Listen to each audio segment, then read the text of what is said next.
Welcome to Mirror Domains, guys, and this is my Hellraiser non-spoiler review. So no spoilers in this, guys.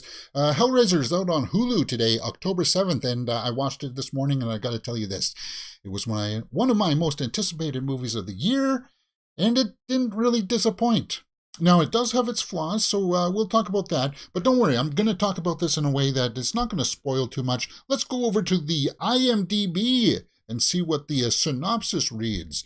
It's rated R, and the synopsis reads, a take on Clive Barker's 1987 horror classic where a young woman struggling with addiction comes into possession of an ancient puzzle box, unaware that its purpose is to summon the Cenobites.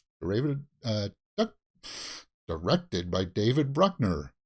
Oh, sorry, there's too many D's in there. I got tongue-tied there a little bit. But it stars Odessa Azion as Riley, the main character, the one who has the addiction issues. And Jamie Clayton is the priest, the hell priest, and as the new Pinhead, guys, she did fantastic. She knocked it out of the park. She delivers in full force. Don't worry, guys. If you had your doubts about the new Pinhead, she delivers. She delivers, and it's awesome. So do the other new Cenobites too. It's gory. It's really gory. Not as bloody. It's gory in the sense of what they are and what they look like. Not so much in the sense that, remember in the first Hellraiser where you were trying to resurrect a dead body and people's blood was getting sucked out into. It's not quite as disgusting as that, but it's still pretty disgusting. There's some real gore in it, and to the point where it's kind of like I had to film my full live reaction to it. That's up on the channel right now by itself to make sure that I didn't have any nudity in there and stuff like that. Adam Falson is Colin, Drew Starkey is Taylor, Brandon Flynn is Matt. So Matt is the brother of Riley, and he goes missing, and they go out to find where Matt is. The Weeper. Okay, so that's a new one. The Asphyx, the Gasp. Okay, so the female one is called the Gasp, is the Cenobite. Voight is the guy who kind of starts this off. Goran Visnik, or whatever his name is. He kicks us off, right?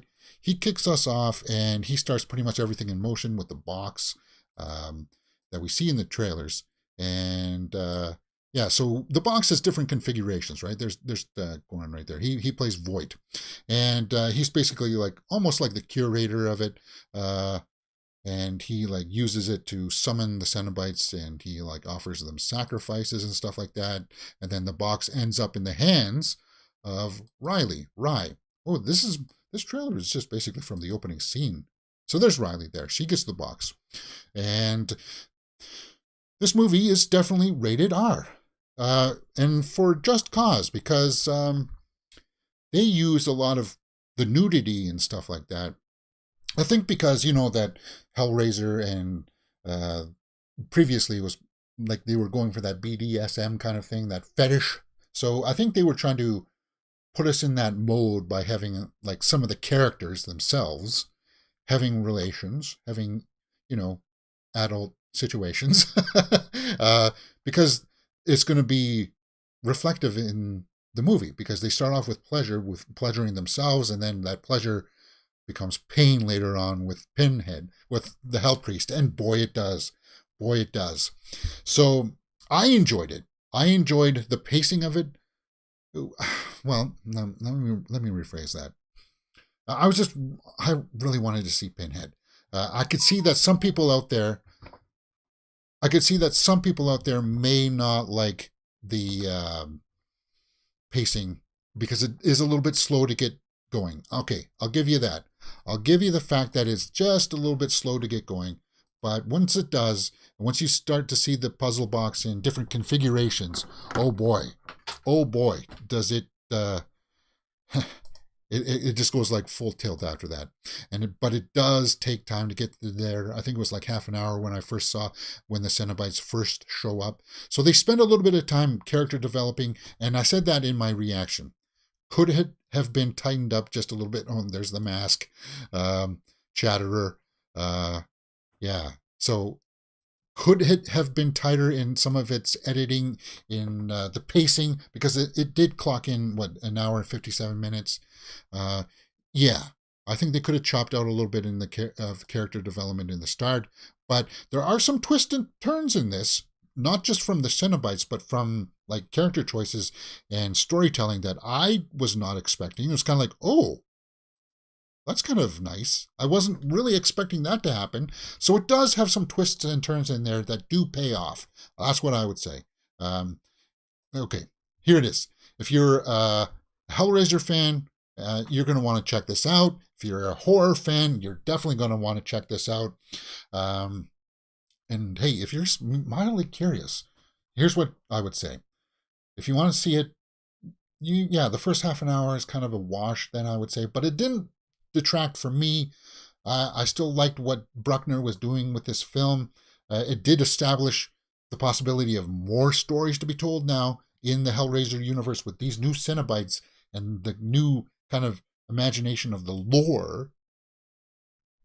It expanded on it. So I really enjoyed it, guys. Hellraiser. Let's go over and take a look at the Rotten Tomatoes, the tomato meter for this. 71% by the critics, only 80 reviews as of Friday. Guys, it just dropped, literally. 89% by the audience, and we don't have numbers there yet.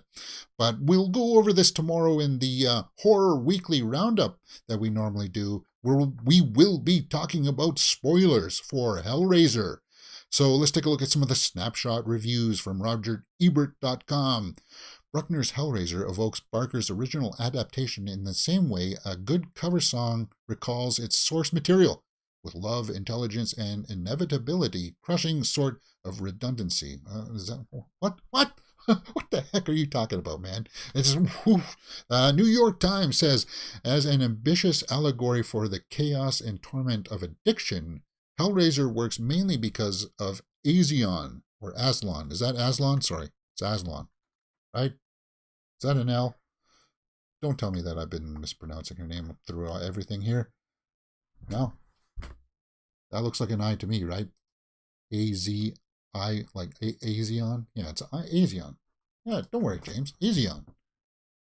Who gives a scattered character and a deeply human desperation. So yeah, her character.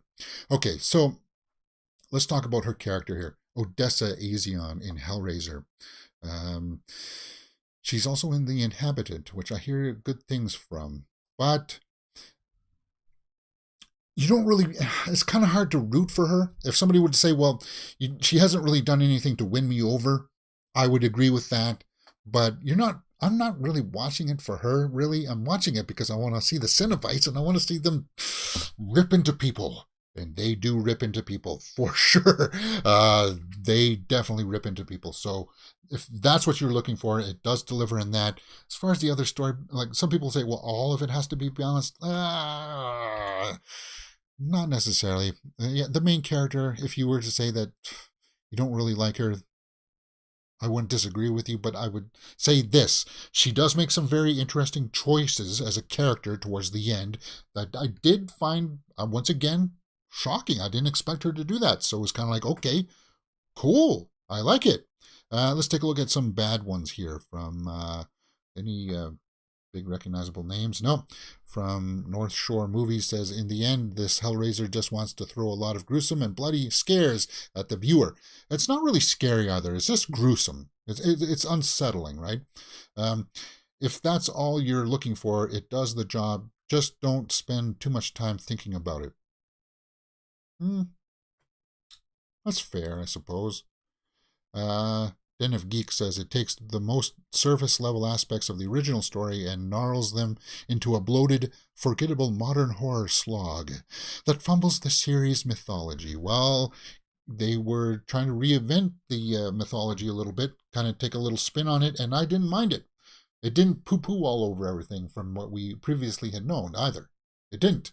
So I kind of liked what I saw. So, guys, that's my initial non-spoiler review for Hellraiser. Guys, I gave it I think I gave it a 7 out of 10, right? A 7 out of 10, could be 7.5, but there are some story issues in there that perhaps it could have been a little bit tighter. You don't really side with the main character. You just kind of like, you're there for the ride, and then some interesting character choices and twists and turns in the story show up, and you're like, oh, well, I wasn't expecting that. And that ending scene, guys, Ooh, it's bloody, it's gory, it's graphic.